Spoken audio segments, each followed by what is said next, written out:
All right, this is a first attempt at training some of my Rosy Boas to eat uh, pre-killed rats that are purchased frozen. Of course, we have to thaw them out. And shine over here, Mal. These are some of the rats. They're pre-killed. Somebody else did this, not us. So you can purchase them this way. These are actually, when we feed the boas, we would typically feed them 2 or 3 mice. Well, one of these small rats is equivalent to 2 or 3 mice. Unfortunately, you didn't get to see this guy take this one from my hand. I wasn't even sure if he was going to, but this is the male albino Rosy boa. That's the father to the babies in our previous vids. And this here should feed him pretty good. But this is his first time, for me, accepting something that was pre-killed. So I don't know if it saves any time or anything, because it's a pain in the butt to have to thaw the things, because you have to put them in warm water in a plastic bag. They come out wet. I don't think they like that, so that's what the hair dryer's for. It's rather kind of labor intensive, but I guess it is what it is. It does eliminate the snakes having to kill their food themselves, and also prevents your snakes from getting injuries. Snakes are more than capable of killing their food, but they do sometimes get injured from them, because the rats can bite them and hurt them. And I actually like my snakes to grow up and be scar and blemish free. But so this is our first one. We're going to try to feed 3 others, and it's going to take him a little bit, because this is bigger. If you can see that his head is considerably smaller, but snakes are able to dislocate their jaws so they can swallow things larger than the opening, and their skin stretches. So it shouldn't be no problem. But this is just going to be. It's funny because when they're done, you sit there and watch them pop them back in. Yeah, they do some yawning things and stuff, and yep. Once they get it past the shoulders, they're done.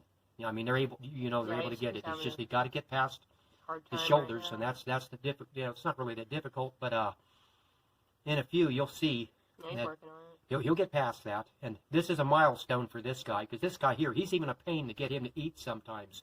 He goes weeks, even though food is offered to him, and sometimes he even kills mice and just leaves them lay there, and then I have to find another snake that will eat what he's killed, instead of letting it go to waste.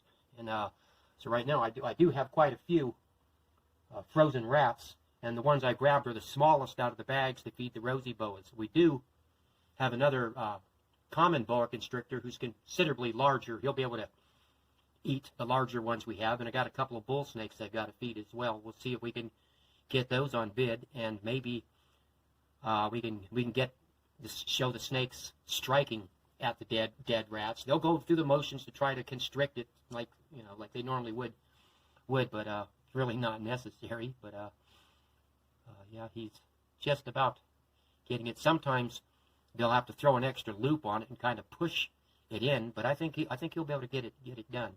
But come over this way, Mel, and look, and you can see the way, this angle, and you'll be able to see the way his mouth is stretched open. Well,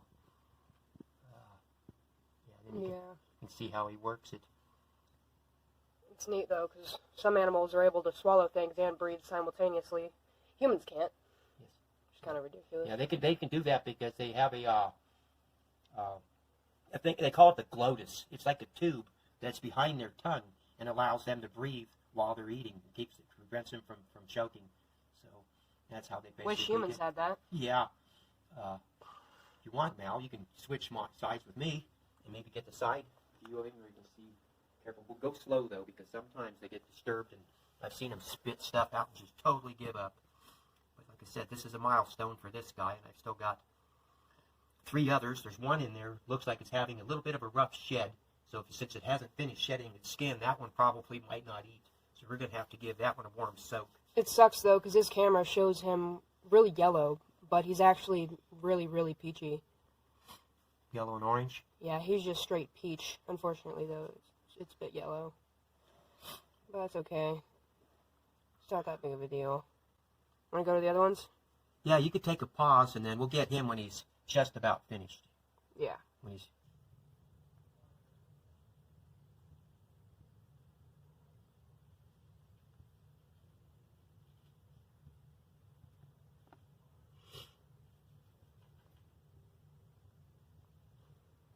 going to have to do this one at a time. I can't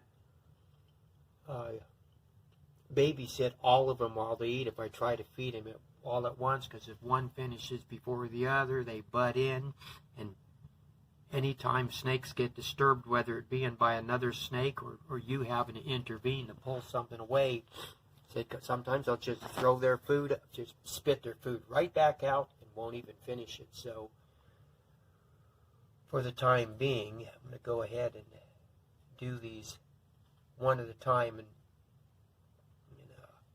when you have a whole bunch of them, it gets pretty time consuming when it comes time to have to feed the snakes. Dallas and Doug, when they're out there feeding their snakes and all them rattlesnakes, they spend a couple hours, several hours getting it done. So me, I might be lucky since I've gotten rid of all the rattlesnakes. I'm going to keep it down to just these boas and a couple of the snakes that are in there that belong to JR. Son Junior's snake, his big bull snake. Yeah, we actually had to remove a bull snake from the aquarium because he seemed to be acting weird towards one of the Rosy boas and was actually like bumping into its head and getting like he's going to take a bite of him. So I guess they got along for a while, but he's in solitary confinement right now, so maybe after he gets fed. Now that it's also warming up, we'll be separating all the snakes that have been getting along for the winter in the one singular, larger aquarium.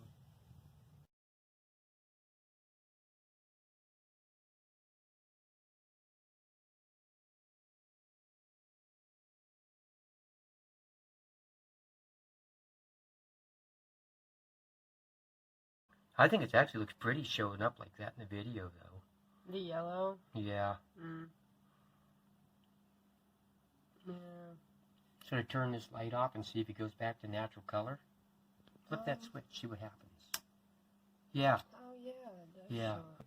Yeah. That's more what his natural color really looks like. That yellow just kind of washed out his stuff. That light. But, yeah, he's about done enough. I mean, I'll let him do one more little squiggle, and then I'm going to put him back in there. I think I'll grab the big female Harcahala one, Harcahala Rosy Boa. Since I have one that is got some shed issues in there, I was just thinking I might hold off on feeding her till later this evening and see if I can get that shed issue taken care of. We'll just give her a nice warm soak and make sure. One thing, when they're shedding, she's showing it rough shedding in patches. And it's not good if they don't get the eye caps shed off there, so I got to pay close attention so that doesn't happen. Get the eye caps off. Good soak will help that. He's done enough. Hope I don't get bit picking him up and putting him away, because I do smell like rat in my hands right now. But it is what Well, it is. I don't. Huh? I don't. We just gently pick him up and Yeah. slowly do it and just lay him in here.